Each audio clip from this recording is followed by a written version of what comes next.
Bonjour et bienvenue au livre audio de Entre chien et loup de Mallory Blackman, lu par moi, le magnifique Hugo. Partie 2, souvenirs, et le pique-nique, et fracas.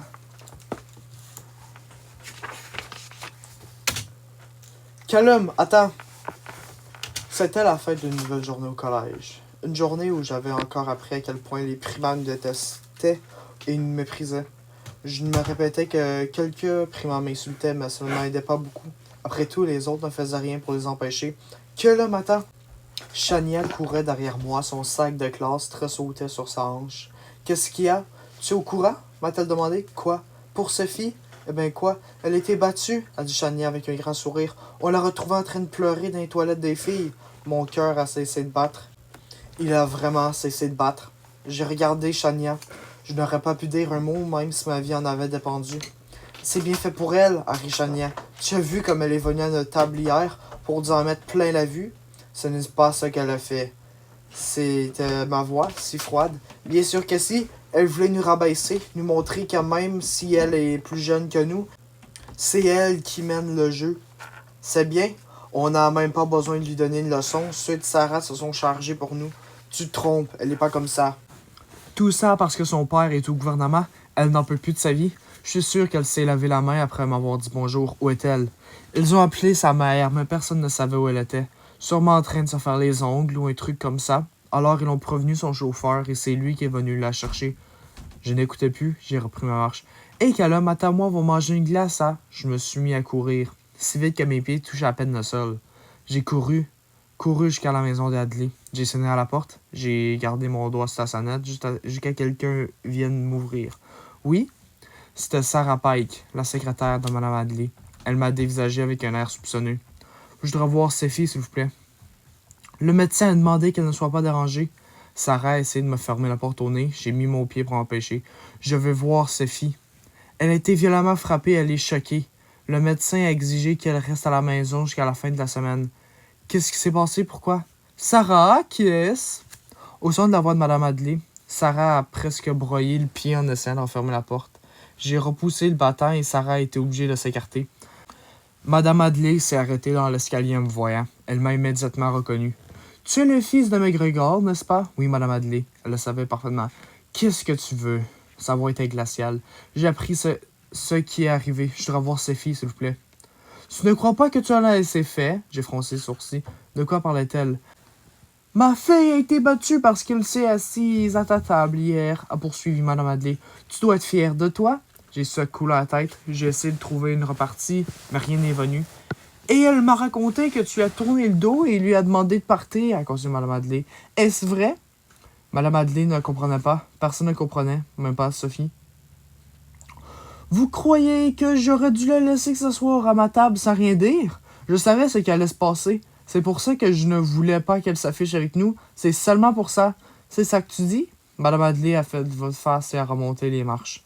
Si je l'avais accueilli à la table des Nihil avec le sourire, vous auriez été la première à me le rapprocher et à lui rapprocher à elle. Sarah, fais partir ce garçon et assure-toi qu'il ne remette plus jamais les pieds chez moi. Mme Adley a donné cet ordre sans même prendre la peine de se retourner. Elle a juste continué à monter les marches avec nonchalance. S'il vous plaît, laissez-moi voir Sophie, ai-je supplié. Tu dois partir maintenant, a dit Sarah sur un ton d'excuse. S'il vous plaît, je suis désolée. Sarah a doucement mais fermement repoussé mon pied et a fermé la porte. Désespéré, j'ai passé ma main sur mon visage en sueur. Personne ne me comprenait. Personne. Même moi, je ne me comprenais pas. Sophie. Il n'y avait rien à la télé. J'avais le choix entre des dessins animés débiles, un jeu stupide, les infos ou un film de guerre. En soupirant, j'ai mis les infos. Je regardais d'un œil distrait. Le journaliste parlait d'un banquier emprisonné pour fraude et de 3 cambrioleurs nihil qui avaient attaqué une bijouterie en fracassant la vitrine avec des motos. Ils étaient enfuis avec des bijoux et des montres pour une valeur d'1 million. Pourquoi est-ce que les journalistes précisaient que c'était des nihil? Le banquier, lui, était primant, et le journaliste n'avait pas jugé utile de le mentionner. C'était qui? Minnie venait d'entrer dans ma chambre. Qui t'a fait ça, Sophie? A-t-elle répété. Qui t'a tapé? Je vais les tuer. J'ai éteint la télé et tourné la tête vers le mur. Va-t'en, Minnie, ai-je pensé. Sa colère était réconfortante et surprenante, mais je voulais rester seul. Tout mon corps me faisait mal, sauf peut-être 3 cils. La dernière chose dont j'avais envie de parler, je ne voulais pas risquer de rouvrir les plaies sur mes lèvres. Combien était-il? J'ai levé 3 doigts. Des filles? Tu les reconnaîtrais si tu les croiserais? J'ai haussé les épaules. Est-ce que tu les reconnaîtrais? Je ne sais pas, peut-être. Va-t'en. Je parlais comme si j'avais la bouche pleine de gravier pointu. Personne n'a le droit de frapper ma sœur et de s'en tirer comme ça. Personne. Pourtant, c'est ça qui s'est passé. Je vais te trouver qui c'est. Elles vont regretter de t'avoir fait mal. Le regard implacable de ma sœur prouvait qu'elle ne plaisantait pas. Pas du tout même. Pour la première fois depuis que les 3 salopes m'avaient cogné, je me sentais presque bien. Minnie n'avait jamais pris parti pour moi comme ça avant. Ça valait presque le coup de s'être fait casser la figure. Personne ne touche un Adley, personne, a tempêté Minnie. S'ils pensent pouvoir te régler ton compte sans avoir de problème, ils seront pas longs à se prendre à moi. Ah, c'était donc ça. Va-t'en, Minnie, sors de ma chambre. J'ai croché les mots et même s'il n'était pas du tout fait compréhensible, son regard était sans équivoque. Minnie avait obéi sans un mot. Elle a claqué la porte. J'ai fermé les yeux pour me concentrer sur n'autre chose que mes bleus. Callum, penser à lui ne m'apportait plus de confort. Tout le monde s'en fichait. Tout le monde se fichait de ce que j'étais au fond de moi, de ce que je ressentais au fond de moi. Même mon meilleur ami m'avait laissé tomber. Je savais que je m'apitoyais sur mon propre sort, mais je ne pouvais pas m'empêcher. Je n'avais plus personne à qui parler. Je n'avais plus rien. Ça nihil, tout était leur faute. Si je n'avais pas voulu me montrer sympa avec eux, quand Lola et aux 2 autres, elles ne perdaient rien pour attendre. J'ai ouvert les yeux, j'ai fixé le plafond. La haine me remplissait. Minnie et moi avions plus en commun que je ne l'aurais cru, et ça me convenait assez bien. Calme. Calme, je sais pas moi. Des maths, oui, je pouvais me concentrer sur un exercice de maths. Voilà au moins une chose dans le monde qui n'était pas absurde. Madame Paxton m'avait pris à part pour m'annoncer que je pourrais suivre le programme de mon âge des Noëls. Madame Paxton était une des rares professeurs qui ne me traitait pas comme un rien du tout. Elle m'avait même proposé des cours particuliers pendant la pause du midi. J'étais au beau milieu d'une équation quand un bruit dans la classe m'a fait lever le nez. Séphie. Mon cœur a bondi dans ma poitrine. Séphie était de retour. Je ne l'avais pas vue depuis 5 jours. Elle semblait aller bien. Une de ses pommettes était un peu enflée, mais c'est tout. Il y avait ses yeux aussi. Il n'avait pas de marque, mais elle prenait garde de ne pas les diriger vers moi. Nous sommes heureux de vous retrouver parmi nous. Perséphone l'accueille Madame Paxton. Merci, a faiblement souri Séphie. Asseyez-vous. Madame Paxton avait recommencé à écrire au tableau. Observée par les autres élèves, Séphie a cherché une place. Il n'en restait qu'une, à côté de moi. Séphie a croisé mon regard et a baissé les yeux aussitôt. J'ai courbé la nuque. Madame Paxton s'est retournée. Quelque chose ne va pas, Perséphone? Il n'y a plus de place, Madame Paxton, a calmement répondu Sophie. Mais si, près de Callum. Hé, ça suffit les autres, cessez de chuchoter. Madame Baden m'a interdit de m'asseoir près des Nihil. Madame Baden ne parlait que du réfectoire, a déclaré Madame Paxton. Il n'y a plus qu'une place dans la classe, alors, à moins que vous préfériez vous asseoir par terre, je vous suggère de vous y installer. Entraînant les pieds, sa fille est venue s'asseoir. Pas une fois, elle n'a levé les yeux vers moi. Je me sentais mal. J'ai envie de la regarder, mais je n'osais pas. J'ai croisé les bras, penché la tête, fermé les yeux. Je sais que nous, les Nihil, ne sommes pas censés croire en vous et encore moins prier, car vous êtes en réalité le dieu déprimant. Mais s'il vous plaît, ne laissez personne s'interposer entre Sophie et moi, je vous en supplie. Si vous existez, écoutez-moi. Sophie, comme un gros, là. Le temps passe aussi lentement que s'il traînait une énorme baleine bleue derrière lui. Callum aurait pu dire ça. J'ai souri, mais mon sourire n'a duré que quelques secondes. Callum aurait pu dire ça. Qu'elle ne parlait encore. Quand nous étions amis, Madame Paxton nous abreuvait d'équations comme si nous étions des ordinateurs. Je ne comprenais rien. Je ne cherchais pas à comprendre. J'attendais la sonnerie. Allez, vite, enfin. J'ai même pris le temps de ranger mes affaires de classe. J'ai tout enfourné dans mon cartable. Séphie, attends. Je me suis immobilisé et rassise. Comment vas-tu? Bien, merci. Je ne pouvais pas le regarder. J'allais me relever quand la main de Callum s'est posée sur mon bras. Il n'aurait pas dû me toucher. Je suis content. Ah oui? Qu'est-ce que ça peut te faire? Callum écarquillait les yeux. Tous les élèves dans la classe tendaient l'oreille. Il faisait semblant de ne pas écouter, mais il n'en perdait pas une miette. J'ai baissé la voix. C'était la dernière fois que je m'adressais à Callum. Tu fais semblant de t'inquiéter pour moi alors que tu n'es pas venu me voir une seule fois. Tu n'as même pas envoyé un petit mot. Le visage de Callum s'est éclairé. Je suis venu l'autre jour, a-t-il murmuré. Ta mère avait donné des ordres pour que je ne puisse pas entrer. J'attendais devant chez toi chaque soir après les cours. Demande à ta mère si tu ne le crois pas. Non, demande à Sarah plutôt. Silence. Tu es venu? Chaque soir. C'est vrai? Demande à Sarah. Je n'avais pas besoin de demander à Sarah. Séphie, une armée n'aurait pas pu m'empêcher de venir. Nous nous sommes regardés sans sourire. Je dois y aller.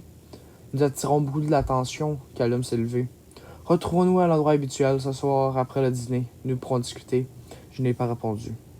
Séphie, si tu ne viens pas, je comprendrai. Callum, en gros, là. Elle ne viendra pas. Pourquoi ferait-elle cet effort après tout ce qu'elle a vécu? Après que je l'ai laissé tomber? Si j'essaie de me mentir, je devais reconnaître que ma réaction réfectoire avait plus pour but de protéger moi-même que Séphie. J'avais peur de me faire remarquer, peur d'être trop grand, peur d'être trop petit, peur d'être avec Séphie, peur de ne pas la voir à mes côtés, incapable de rire, de mentir, de lever la tête, d'ignorer les autres. J'avais peur. J'étais fatigué d'avoir peur tout le temps. Je voulais que ça arrête. Bonsoir, Callum, Séphie. Bonsoir, Sophie, comment vas-tu? Elle regardait la mer. Bien, merci. C'est une belle soirée, n'est-ce pas? Ah oui, je n'avais pas remarqué. Je regardais dans la même direction qu'elle. Elle avait raison, le ciel était embrassé, les vagues blanches et argent se brisaient contre les rochers. Mais j'avais autre chose en tête. Perséphone, tu vas me croire, je suis venu chez toi, je te le jure. Je sais, assurait Sophie. Tu as demandé à Sarah? Ce n'était pas la peine. Je ne comprends pas. Je n'avais pas besoin de lui demander parce que je te crois.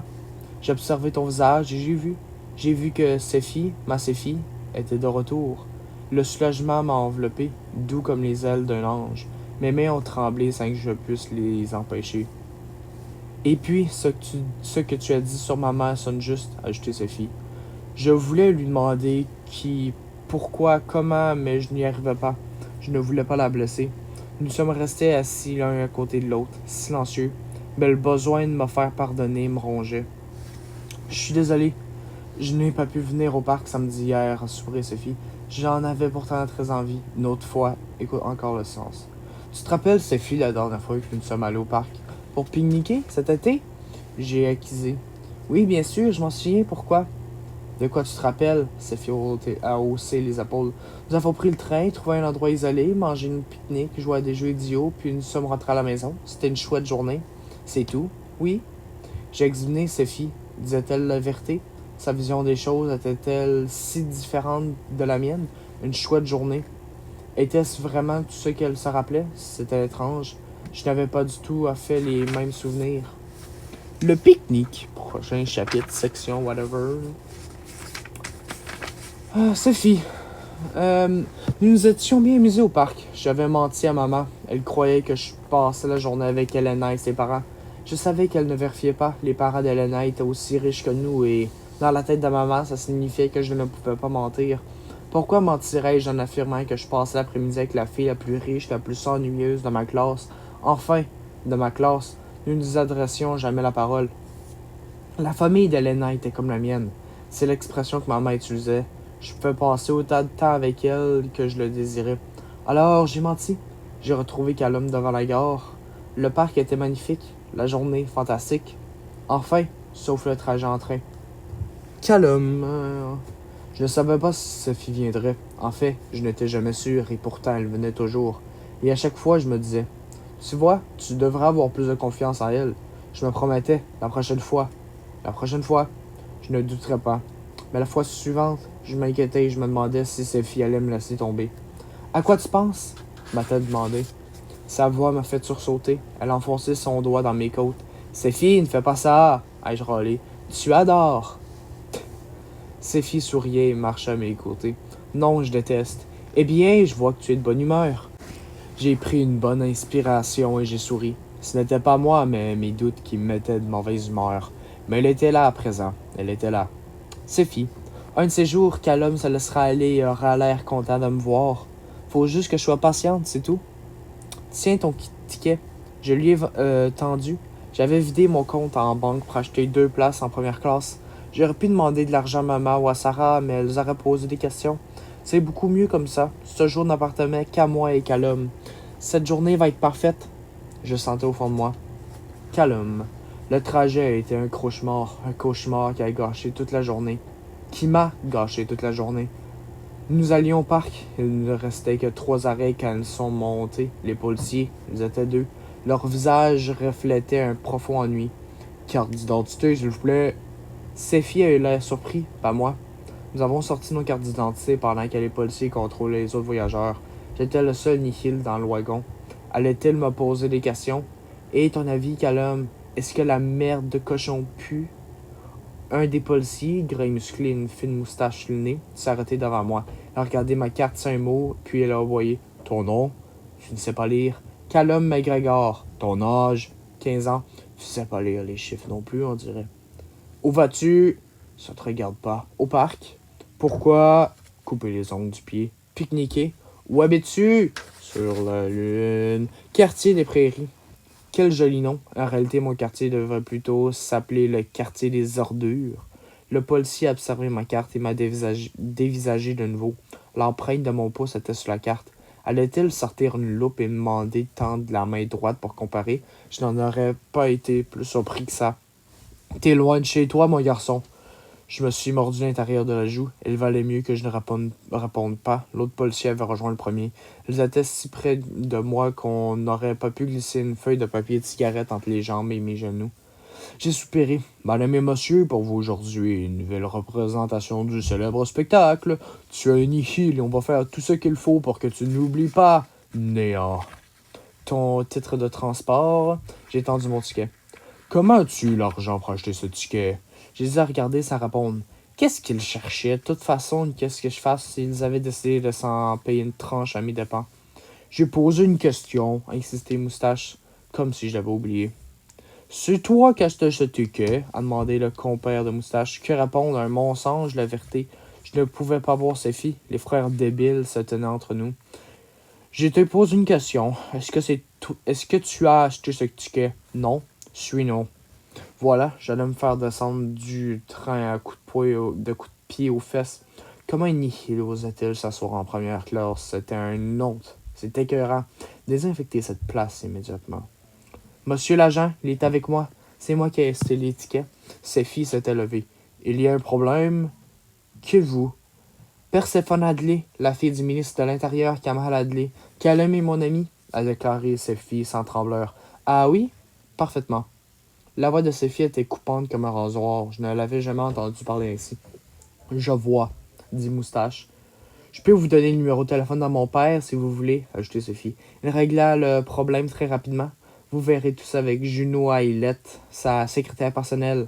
Attention, Sophie, n'en fais pas trop. Alors, monsieur l'agent, il y a un problème? Le ton de Sophie s'était fait menaçant. Moustache m'a rendu ma carte d'identité. Voulez-vous vérifier la mienne? A demandé Sophie en tendant sa carte. Ce ne sera pas nécessaire, mademoiselle Adley. Moustache s'est presque incliné vers elle. Mais si, j'insiste. Sophie a collé sa carte sur le nez de Moustache. Ce ne sera pas nécessaire, a répété Moustache en regardant Sophie droit dans les yeux. Sophie s'est rassise. Très bien. Elle a regardé par la fenêtre. Moustache était ainsi congédié. Il pouvait disparaître. La mère de Sophie aurait été fière de sa fille. Moustache m'a jeté un coup d'œil accusateur comme j'étais responsable de son humiliation. Il crevait d'envie de rétablir son autorité, mais il ne pouvait pas. Le train s'est arrêté. Les 2 policiers sont descendus. Sophie m'adressait un clin d'œil. Ça va? A-t-elle demandé. Oui, ai-je menti. On a bien ri. Sophie a haussé les épaules. Je n'avais pas envie de rire, mais il était hors de question que quelqu'un gâche cette journée. J'ai baissé les yeux. Je ne voulais pas regarder Sophie. Pas tout de suite. Ce n'est pas sa faute si les policiers l'avaient traité comme un chien. Comme un nihil, tout simplement. Ce n'était pas de sa faute si les vigiles me suivaient partout dès que je passais la porte d'un magasin. J'avais arrêté d'entrer dans les librairies et les boutiques de jouets. Tous les primats savaient que les nihils étaient tous des voleurs. C'était pas la faute de ses filles si tout le monde pensait au premier regard que j'étais stupide et mal élevé. C'était pas sa faute si elle était imprimante. Alors je gardais la tête appuyée contre la vitre et j'ai repoussé mon angoisse loin au fond de moi, tout au fond, comme je le faisais d'habitude. Je ne voulais pas regarder ses filles. Pas maintenant, pas maintenant. Prochain chapitre, section whatever. Fracas. Tu penses à ces policiers dans le train, n'est-ce pas? Ai-je demandé. Callum n'a pas nié. Je le comprends. Si j'avais été à sa place, j'aurais également été ennuyé par l'attitude de ces policiers. Ennuyé, c'est filles, sois honnête. Callum était bien plus qu'ennuyé. Pourquoi voulais-tu que je me rappelle de cette journée au parc? Ai-je insisté. Callum m'a haussé sur les épaules, puis sourit. Parce que c'était une belle journée. Quand nous sommes arrivés au parc, nous étions rien que nous deux. Il mentait. Il avait pensé à quelque chose. Dans sa tête, il y avait un lien entre les policiers du train et le fait que ma mère ne voulait pas le laisser me voir. Je ne suis pas complètement stupide. Je ne suis plus aussi naïf qu'avant. J'ai grandi ces derniers jours. Je voulais que Callum me dise ce qu'il pensait réellement, mais j'en connaissais qu'une part de moi avait peur d'en entendre. Alors j'ai juste hoché la tête. Ce n'était pas grave si je disais rien à Callum. Je n'avais pas oublié la manière dont les policiers l'avaient traité. J'avais eu honte. J'avais eu honte à plusieurs reprises ces derniers temps, et je ne pouvais m'empêcher d'en vouloir à Callum. J'en avais assez de me sentir coupable d'exister, et c'est l'impression que je commençais à avoir quand j'étais avec lui. Je me posais des milliers de questions qui ne m'avaient jamais fleuri jusqu'à présent. Pourquoi dans les vieux films en noir et blanc, les hommes nihiles étaient-ils toujours des brutes, des alcooliques ou les deux? Et les femmes nihiles, des servantes idiotes? Les nihiles avaient été nos esclaves, mais l'esclavage a été aboli depuis longtemps. On n'entendait jamais parler des nihiles à la télé, sauf dans les faits divers aux infos. Pourquoi est-ce que je me posais des tas de questions sur les gens quand je les croisais? J'observais les gens, les nihiles comme les primats, leur visage, leur langage et leur corps, leur façon de parler avec ceux de leur espèce, leur façon de parler avec les autres. Entre eux, les nihiles étaient détendus, ce qui n'était jamais vraiment le cas quand ils étaient en présence de primats. Les primats semblaient toujours méfiants quand ils se trouvaient avec des nihiles. Les femmes serraient leur sac contre leur poitrine et accéléraient le pas. Les nihiles et les primats se croisaient sans jamais se regarder vraiment. Je ne me rappelle pas quand nos vies ont commencé à devenir compliquées. Il y a quelques années, peut-être même seulement quelques mois, tout était plus facile. Mais la douleur dans ma poitrine me disait que ce temps était révolu. C'était une belle journée, a répété Callum. Il m'a fallu une seconde pour comprendre. Oui, c'était une belle journée. C'était presque vrai. Parle, Callum. Quoi que tu ailles sur le cœur, dis-le. Je suis prête à l'entendre. Mais il n'a rien dit. Nous sommes restés silencieux pendant 1 ou 2 minutes. Ça serait bientôt l'hiver, ai-je soupiré. En hiver, c'était toujours plus difficile de trouver des excuses pour sortir de la maison. Au beau jour, maman acceptait que je me promène sur la plage parce qu'elle pensait que j'étais une rêveuse. Et puis, je ne risquais rien sur la plage privée. Mais en hiver, il n'en était plus question. Je reconnais que moi-même, je n'aimais pas tellement me retrouver là comme ce soir en pleine nuit dans le vent. Ces ombres me rendaient nerveuse. Qui t'a frappé? Quoi? Qui t'a frappé? A répété Callum. Tout le monde me pose la même question. Si on laissait tomber, tu ne veux pas quand même qu'il s'en tire aussi facilement? Non, mais qu'est-ce que tu veux que je fasse? Je pourrais les dénoncer au proviseur et les faire envoyer? Ou semer des punaises dans leurs chaussures ou leur sauter dessus quand elles sont seules? J'en avais envie, mais ça ne vaut pas le coup. Ce qui m'est arrivé, j'ai envie d'oublier. Dis-moi qui t'a fait ça et ensuite tu pourras t'oublier, a dit Callum. J'ai froncé les sourcils. Tu ne veux pas faire un truc idiot? Bien sûr que non, je veux juste savoir qui c'est. Lola, Joanne et Dionne. Elles sont dans la classe de Madame Watson. Ai-je fini par lâcher. Mais ça m'est égal maintenant. D'accord. Callum, j'étais juste curieux et de toute façon, qu'est-ce que je pourrais faire? Ce sont des primaires, je ne suis qu'un nihil. Arrête. Quoi? Callum, c'est moi, c'est fille, je ne suis pas ton ennemi. J'ai pris son visage dans mes mains. Regarde-moi, Callum. Je suis désolé, a-t-elle fini par chuter. Moi aussi, moi aussi. Callum, en grosses lettres. Quand je suis rentré, la maison était en effervescence, mais ça n'avait rien à voir avec moi. Lynette avait une crise et Jude, comme d'habitude, la houspillait. Je l'entendais crier. J'ai pensé toujours la même histoire, mais je me trompais. Pour la première fois, Lynette répondait à Jude. Mon frère et ma sœur se faisaient face, mon père se tenait entre eux, la lèvre de Jude saignait. « Tu n'es qu'un sale con! » hurlait Linette. « Oui, mais moi, je ne raconte pas d'histoire. »« Qu'est-ce que tu peux dire par là? » ?»« Jude, arrête. Linette, s'il te plaît. » C'est tout que papa réussissait à dire. J'ai cherché maman des yeux, mais elle devait être sortie.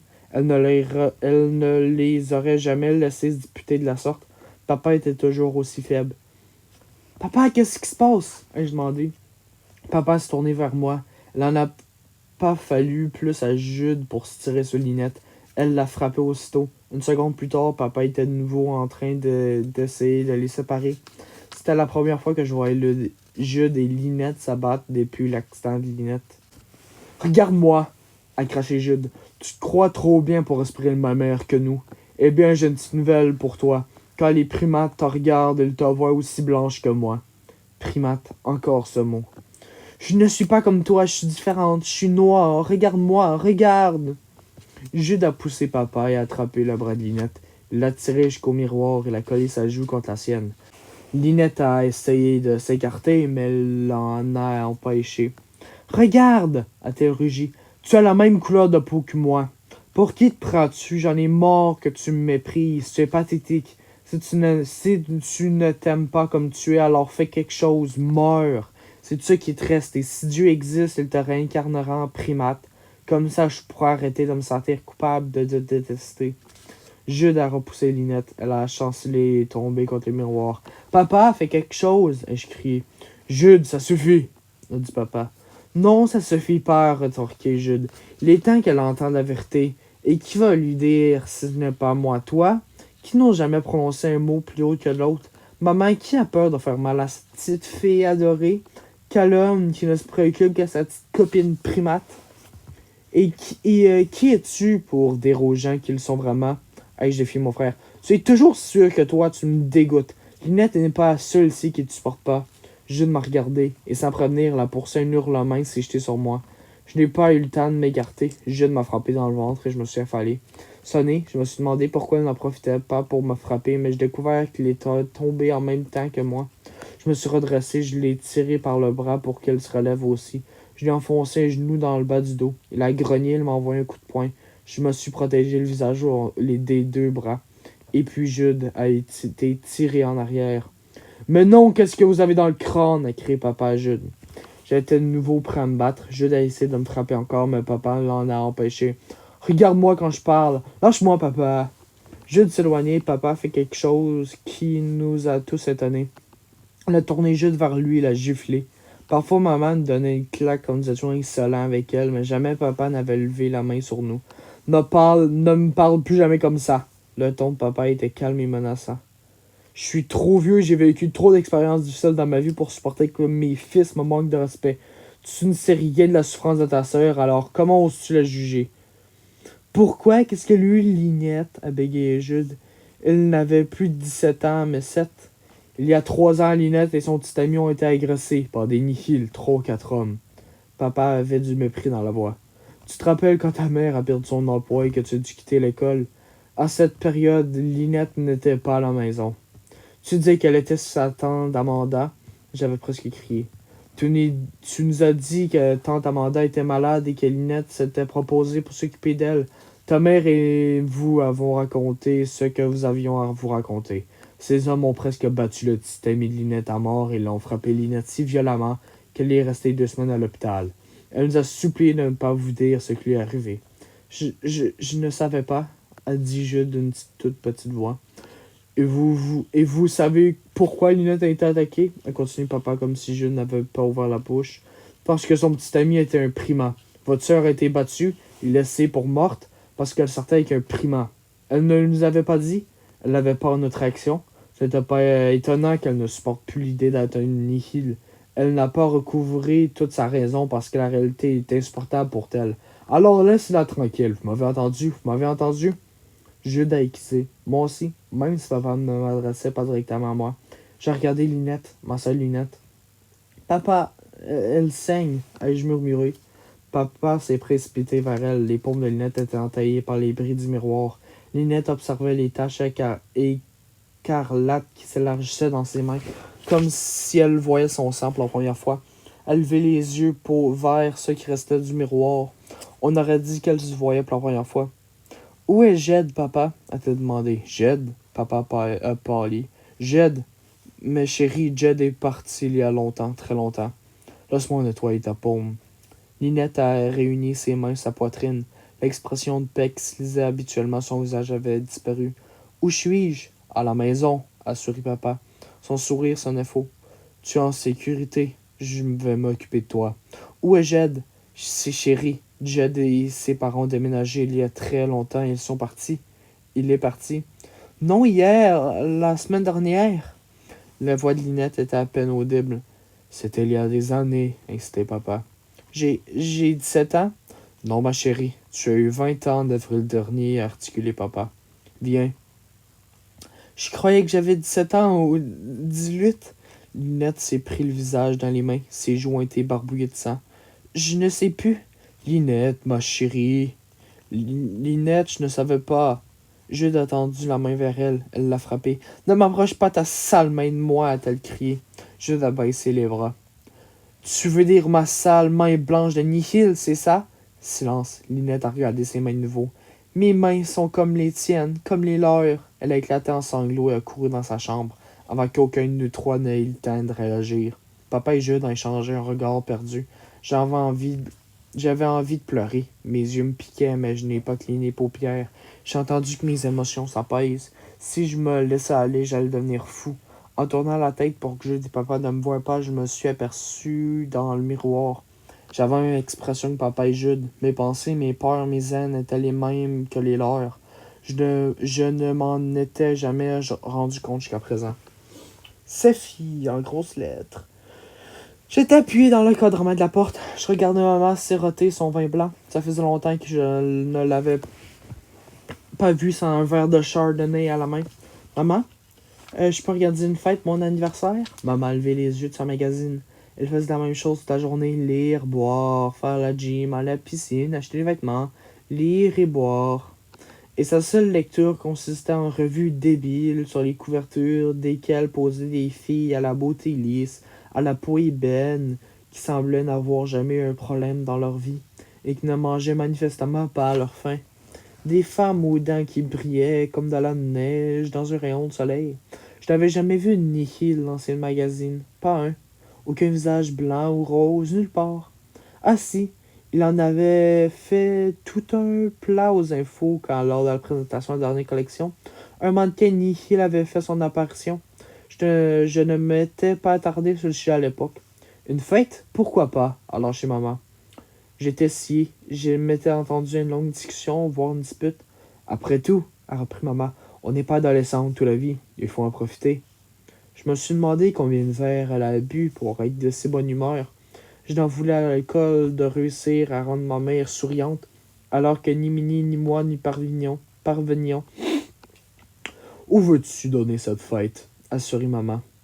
Eh bien, ici à la maison. Maman haussait les épaules. D'accord, nous engagerons un extra pour servir. Tu voudrais un magicien ou un humoriste? Maman, j'ai avoir 14 ans. Maman haussait un sourcil. Et alors? Alors, je veux bien un humoriste. Ai-je souri? Maman m'a souri en retour. Pour une fois, nous étions sur la même longueur d'onde. Combien d'invités comptes-tu accueillir? A-t-elle demandé. Toute ma classe et mes cousins et quelques autres amis du cours de danse et d'équitation sera 40, je pense. Très bien, va prévenir Sarah. Dis-lui de s'occuper de tout. Maman s'était replongée dans sa magazine. J'aurais dû deviner qu'elle ne voudrait pas se mêler de l'organisation. Et pourquoi le ferait-elle? Elle avait une secrétaire personnelle, un chauffeur, des domestiques. Mais j'aurais aimé qu'elle s'intéresse, par exemple, à ce que je souhaitais comme cadeau d'anniversaire.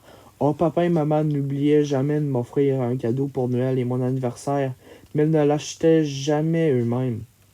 Ils ne les choisissaient même pas. Sarah Pike avait un très bon goût. Chacun des cadeaux qu'elle avait soigneusement sélectionnés pour moi était dans le fond de mon garde-robe ou sous mon lit, et ni papa ni maman ne demandaient jamais si j'aimais ce qu'ils m'avaient fait offrir. Ils ne s'étonnaient pas de ne jamais revoir ces objets, ces vêtements, ces bijoux. Ça leur était égal. Peut-être que moi, je leur étais égal. Une seule personne se préoccupait réellement de moi. Elle avait tant fait pour moi dans le passé. À présent, c'est à mon tour. Je préparais une petite surprise pour maman et les autres. Personne n'oublierait ma fête d'anniversaire. J'allais au-devant des ennuis, mais je m'en fichais. J'avais assez de se vivre et laisser vivre, tant que ce n'est pas chez moi. Je ne me croyais pas meilleur que les autres, mais quelqu'un me devait les mettre face à leur hypocrisie. Et pourquoi pas maintenant? Et pourquoi pas moi? Calme, en grosses lettres. Ryan, ce n'est pas le bon moyen de changer les choses. Alex Luthor a dit que Alex Luthor, mon cul! Ryan, a protesté maman. Maggie revient sur Terre, a répondu papa. Alex Luthor est la preuve vivante que le combat par la paix est vain. Ce néant est en prison depuis des siècles. Ne prononce pas ce mot, s'est fâché maman. C'est déjà assez désagréable quand les primates nous appellent ça. Nous sommes des néants, a clamé papa. C'est absurde. Si nous utilisons cette expression, les primats penseront qu'ils peuvent le faire également. Et en ce qui me concerne, je considère Alex Luthor comme un grand homme. Je suis d'accord, mais le général se bat, lui, et obtient des résultats. Oui, c'est ça. D'ailleurs, notre situation a bien changé depuis qu'elle s'occupe de la révolution, a raillé maman. Pourquoi te moques-tu? Le général est un terroriste, rien de plus. Le ton méprisant de maman, ne laissait aucun doute sur ce qu'elle pensait de général, le dirigeant clandestin de la milice de libération. C'est sûr que poser des bombes et tuer des gens est plus impressionnant que prononcer des discours pacifistes, a-t-elle continué. Mais il n'a aucune légitimité. Le général, je ne veux plus entendre un mot sur cet homme. Tu parles de lui comme si c'était le frère de Dieu. Il est la meilleure chose que a tenté papa. Mais pour toute réponse, maman a débuté une série de mots que je n'avais encore jamais entendus de sa bouche. J'ai laissé mes parents se disputer à propos de mérites comparés du général et d'Alex Luthor et je suis monté dans ma chambre. Est-ce qu'ils n'avaient pas envie de dormir? Ça faisait une demi-heure que j'attendais qu'ils aillent se coucher. Combien de fois elle répétait la même litanie et qu'ils ne faisaient pas semblant de se mettre en colère? À quoi bon? J'ai jeté un œil à l'horloge du salon. 2h30 du matin. Un peu plus tôt, Sophie avait laissé le code qui me prévenait qu'elle voulait me parler. Nous avions mis au point un signal. Elle appelait 3 fois et laissait à chaque fois le téléphone sonner 2 fois avant de raccrocher. Comme ça, elle n'était pas obligée de parler à maman, ni à personne dans la maison. Évidemment, ces sonneries énervaient papa et maman, mais nous ne le faisons pas trop souvent. De mon côté, j'agissais de la même façon. Sauf que dans la journée, ce n'était pas facile, parce qu'il y avait toujours un domestique sur Sophie qui décrochait très vite. Quand j'avais entendu le signal, je savais que Sophie m'appellerait entre 2h30 et 3h du matin. Elle arrivait presque toujours à se glisser hors de sa chambre pour utiliser un des téléphones de la maison. Si c'était moi qui avais appelé, je la retrouvais dans sa rosière à peu près à la même heure. C'est pour ça que je tournais autour du téléphone comme un vautour autour d'un cadavre, pour me précipiter au premier frémissement de notre seul et unique téléphone avant qu'il ne dérange tout le monde à la maison. 3h moins le quart. 3h. À 3h30, j'ai décidé que Sophie ne m'appellerait pas. Elle n'avait sans doute pas pu. J'allais me coucher quand la première sonnerie a retenti. Je me suis précipité. Calme? Chut, ai-je murmuré. J'ai regardé dans le couloir, dans l'attente d'un bruit. Une porte de chambre, un grincement du parquet, rien. Sophie? Je suis désolé, je suis en retard. Ma maman s'est montrée il y a seulement 10 minutes. Ce n'est pas grave. Nous chutons, j'étais dans le noir, le combiné collé à l'oreille dans le noir. J'avais l'impression d'être un hors-la-loi. Calme. Je suis content que tu aies téléphoné, ai-je lancé. On a quoi comme cours demain? 2 heures de maths, histoire, anglais, sport, techno et musique. T'as pas ton emploi de temps? Oublié au collège. Histoire, tu dis? Oui, quoi? Monsieur Jason va encore s'en prendre à moi, comme à chaque fois. Je me suis plaint. Pourquoi tu dis ça? Laisse tomber. Le silence s'est installé entre nous. T'es toujours là, Sophie? Oui. Pourquoi m'as-tu appelé? Qu'est-ce qu'il y a de si urgent? Tu fais quoi le 27 septembre? C'est samedi dans 15 jours. Ben rien, pourquoi? On se voit pour mon anniversaire? Si tu veux, mais ton anniversaire, c'est le 23, non? Oui, mais j'organise une fête à la maison. Je t'invite. J'avais dû mal entendre. Chez toi? Oui? Je vois. Quoi? Tu veux que je vienne chez toi? C'est bien ce que j'ai dit? Je vois. Arrête de répéter ça tout le temps. Et qu'est-ce que je pouvais dire d'autre? Elle m'invitait chez elle et dès que j'arrivais, sa mère m'offrait mettre à la porte.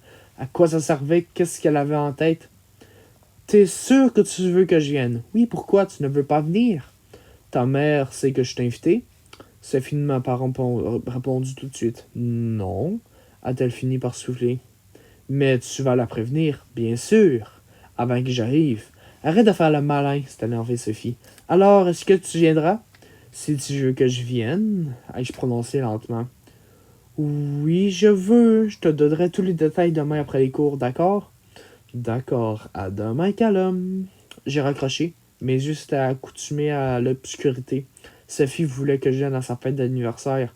Elle savait que ça allait créer des problèmes. Je ne voyais qu'une explication à son petit manège. Et si j'avais raison, ça voulait dire que pour Sophie, j'étais d'abord un nihil et que tout le reste passait après. Sophie, en grosses lettres. Je n'arrivais pas à dormir. Je me tournais et me retournais dans mon lit. Une fois sur le dos, une fois sur le ventre, une fois sur le côté. Je me serais mis sur la tête si ça aurait pu m'aider. Ce qui m'avait semblé une bonne idée m'apparaissait à présent super compliqué. Je voulais qu'Alum soit présent à mon anniversaire. Si la situation était différente, elle serait le premier sur ma liste d'invités. Mais je me suis allongé sur le ventre et j'ai bourré mon oreiller des coups de poing. Pourquoi est-ce que rien n'était si jamais simple? Callum, en grosses lettres. Le but de ce cours d'histoire est de vous montrer que les grands scientifiques, inventeurs, artistes ou autres célébrités sont des gens comme vous et moi.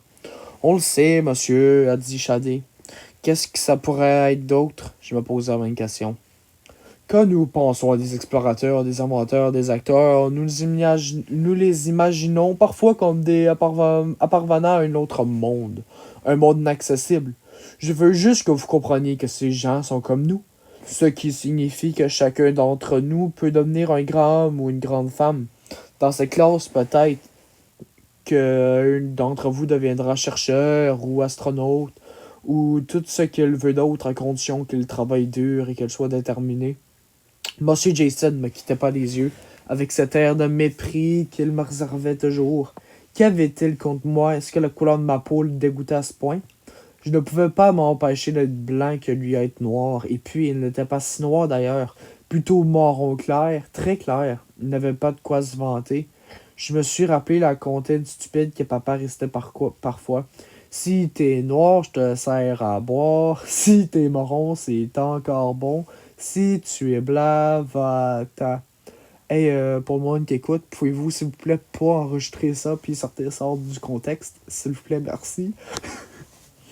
Madame Paxton, qui elle est noire, du moins marron foncé, me traitait comme une vraie personne. Elle ne voyait pas seulement ma couleur de peau. Je l'aimais bien. Elle était un oasis dans le désert. Est-ce que quelqu'un peut me donner le nom de l'inventeur des feux de signalisation? Il a également inventé les masques à gaz utilisés par les soldats durant la Première Guerre mondiale. Personne n'a répondu. J'ai lentement levé la main. Monsieur Jason m'a vu, mais m'a détourné le regard. Personne d'autre ne s'est manifesté. Callum, a-t-il fini par demander avec résistance. Garrett Morgan, monsieur. Exact. Bon. Et qui connaît le nom de l'inventeur du système de banque du sang? Cette fois encore, j'étais le seul à lever la main. Oui, Callum. Le ton de M. Jason était sarcastique. Dr. Charles Drew. Et je suppose que vous connaissez également le nom du premier médecin qui a reçu une opération qui a rouvert. Dr. Daniel Hale Williams. Le premier homme atteint de pôle Nord. Matthew Hennessy. Tout le monde me regardait. M. Jason m'a lancé un regard noir. Pourquoi ne viens-tu pas faire les cours à ma place? A-t-il lâché. Qu'est-ce qu'il me voulait? Il pose des questions, je répondais. Est-ce que j'étais censé rester là et faire semblant de rien savoir? Est-ce que quelqu'un peut me dire qu'est-ce que ces scientifiques pionniers dans leur domaine ont un en commun? A demandé M. Jason. Quelques doigts se sont levés cette fois. M. Jason n'était pas le seul à être soulagé. Enfin, de toute façon, je n'aurais pu répondre. Henriette? C'était tous des hommes? Dans les exemples que nous avons choisis, oui. Mais il y a également eu beaucoup de femmes, assure M. Jason. Alors, un autre point commun? Il y a d'autres suggestions comme ils sont tous morts, ils ont tous eu des prix Nobel et ils ont gagné beaucoup d'argent. Mais aucune n'était la bonne. Pourtant, la réponse était évidente. Je n'ai pas pu rester, je l'ai levé la main. Ah, je me demandais si nous allions entendre de nouveau. Alors, c'est Monsieur Jason. Alors, Callum, c'était tout déprimant. Le sourire de Monsieur Jason s'est élargi jusqu'à ses oreilles. Exactement, bravo Callum. Il a commencé à faire des allers-retours sur l'estrade, jetait rouge pivoine. Dans l'histoire, depuis que nos ancêtres ont entamé en partant d'Afrique, la découverte de la planète et appris ainsi de différents pays, d'autres cultures, la fabrication de poudre à fusil, l'écriture, le montage d'armes, les arts et beaucoup d'autres choses. Nous sommes la race dominante dans le monde. Pouvez-vous pas sortir ça hors du contexte, s'il vous plaît? Oh my god. Nous avons... Je peux pas, attends. Nous avons été explorateurs, nous avons aussi imposé une civilisation aux autres peuples. Je ne pouvais pas le laisser continuer, j'ai de nouveau levé la main. Oui, Callum, j'ai lu quelque part que les Nihil avaient aussi apporté quelques améliorations significantes dans notre façon de vivre aujourd'hui. Ah oui, quoi donc? Monsieur Jason a croisé et brasse la poitrine. Eh bien, quand Mathieu Hannesen a atteint le pôle Nord, il n'était pas seul. Robert E. Peary l'accompagnait. Qui ça? Qui ça? Qui ça? Robert Peary, le co-découvreur du pôle Nord géographique. Et comment se fait-il que je n'ai jamais entendu parler de lui? Parce que les histoires sont écrites par les primats, et vous ne parlez pas, mais vous parlez jamais que vous-même. Les Nihil l'ont apporté beaucoup, mais je suis sûr que personne dans la classe... Ça suffit! M'a coupé Monsieur Jason. C'est tombé un mauvais prof d'histoire. What the fuck? The freak. Mais monsieur, comment oses-tu proférer de tels mensonges à propos de prétendus inventeurs et scientifiques nihil? Monsieur Jason avait les mains sur les hanches et me jetait un regard furieux. Ce ne sont pas des mensonges, ai-je protesté. Qui t'a rempli le crâne de ces absurdités?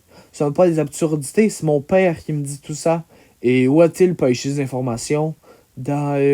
Voilà, a triomphé Monsieur Jason. Maintenant, sors, va dans le bureau du proviseur et ne reviens en cours que quand tu seras sorti de toutes ces bêtises de la tête.